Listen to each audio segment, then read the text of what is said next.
Leo hii nataka niwaoneshe nyumba za mastaa wakubwa kutokea pale nchini Marekani wa kimuziki, ambapo nyumba walizokuwa wakiishi kabla ya kuwa watu maarufu kutambulika na ulimwengu.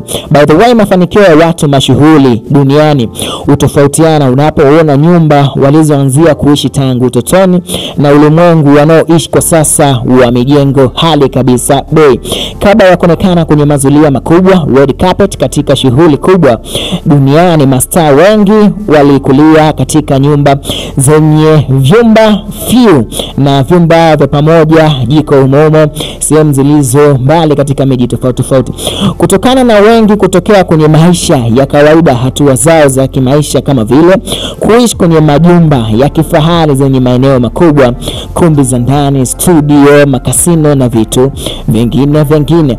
Of course, hii nyumba ambayo unaiona hapo ni msanii Selena Gomez. By the way, hiyo ni nyumba ambayo Selena Gomez alianza kuishi kabla dunia haijaanza kumfahamu, na hiyo picha ya chini ambayo unaiona hapo ni baada ya Selena Gomez kuweza kujipata kwenye maisha. Tunafahamu Selena Gomez ni miongoni mwa wasanii wa kike mashuhuri kabisa kutokea pale katika nchi ya Amerika, yani Marekani. Huyo ni Selena Gomez. Hiyo ni nyumba ambayo unaiona sasa hivi ni yule mtaalamu wa Hillsong ya Not Black House. Hapa tunamzungumzia Kendrick Lamar. Hiyo nyumba ya juu ndio ambayo mtaalamu kabla hajajipata alianza kuishi na kuanzisha maisha yake hapo, you feel me?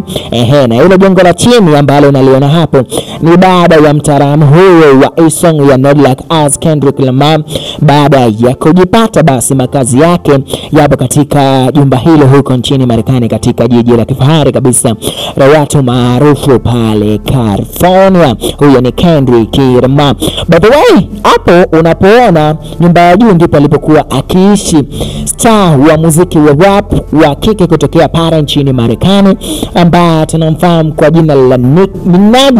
Okay, nyumba ya juu hapo ndio nyumba ambayo Nicki Minaj alianzia maisha yani hapo Nicki Minaj kabla hajaanza kujipata. Na hiyo nyumba ya chini ambayo unaiona hapo ya kifahari kabisa ndipo sasa hivi Nicki Minaj anapoweza kuweka usingizi wake na maisha yake mengine yanazidi kuendelea. Hii ni baada tu ya Nicki Minaj kuweza kujipata katika zile haso zake za kimuziki, na hapo ndipo sasa hivi anapoishi baada ya maisha kuyapatia, you feel me? By the way, hiyo nyumba unaiona juu ni nyumba ndogo sana, lakini ndio imeweza kumtoa msanii mashuhuri duniani na mfalme wa muziki wa pop. Hapa tunamzungumzia marehemu Michael Jackson. Hapo chini ndio nyumba yake ambayo kubwa kabisa ambayo aliweka makazi yake, ambayo nyumba hiyo ilifahamika kwa jina la Neverland, ambayo ilipatikana huko katika jiji la California nchini Marekani.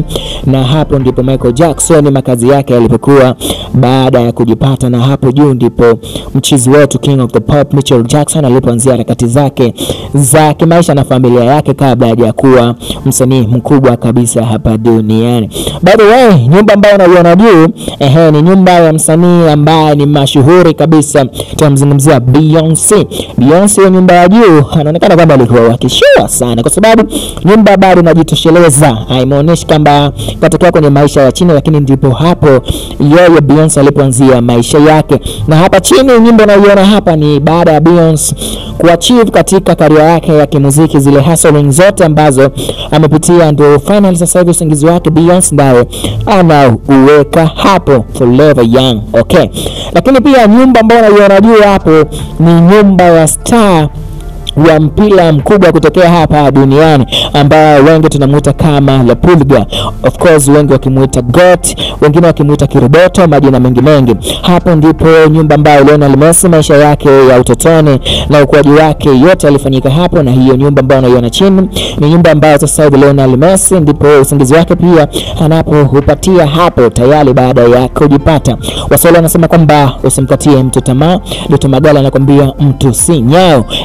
Lakini pia nyumba ambayo unaiona hapo juu ni maisha ambapo alipoanzia msanii Drake, by the way, yule mkali wa Eastern Gospel na nyimbo nyinginezo ambazo alitamba nazo. Huyo ni Drake, nyumba ya juu ambapo alianzia maisha, lakini nyumba ya chini ndipo ambapo mtaalamu sasa hivi anapatia usingizi wake. You feel me? Okay.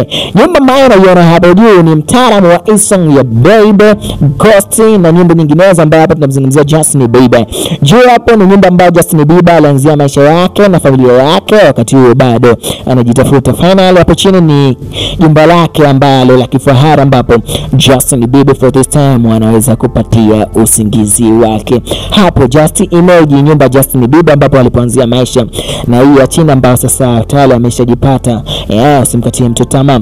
Finally nyumba ambayo unaona hapo juu ni miongoni mwa nyumba ya mchezaji mkubwa hapa duniani, lakini pia mfanyabiashara mkubwa katika miongoni mwa wachezaji ambao wanafanya biashara, ambapo pia ni mchezaji ambaye mwenye mafanikio makubwa sana tangu anze kariera yake ya kimpira. Hapa tunamzungumzia CR7 Cristiano Ronaldo, wengi wakipenda kumuita GOAT.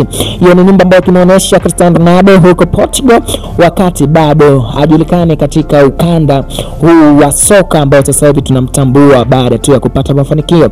Hiyo ni nyumba ambayo natakiwa ujue kwamba Cristiano Ronaldo alianzia maisha, lakini baada ya hapo maisha kujipata. Tunafahamu kwamba mtu anapotafuta hupata pesa na maisha hayabaki kama pale mwanzo alipokuwa. Hiyo ndio nyumba ambayo Cristiano Ronaldo licha kuwa na nyumba nyingi, hapo ndipo anapatia usingizi wake. Of course kwenye pande wa comment unaweza kaweka comment yako. Unatamani kuona nyumba zipi ambazo mastamba hapa tujamention walianzia maisha yako? Weka comment yako, lakini pia subscribe kwenye YouTube channel yetu kama Film All Round kuweza kupata zile taarifa zote za kiburudani. You feel me? Yeah.